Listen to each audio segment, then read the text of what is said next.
श्रीं क्लीं श्रीं कुबेराय अष्टलक्ष्मी मम गृहे धनं पूरय पूरय नमः।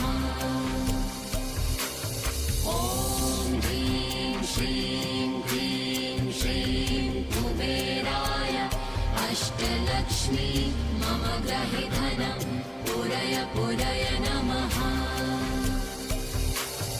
ॐ ह्रीं श्रीं क्लीं श्रीं कुबेराय अष्टलक्ष्मी मम गृहे धनं पूरय पूरय नमः।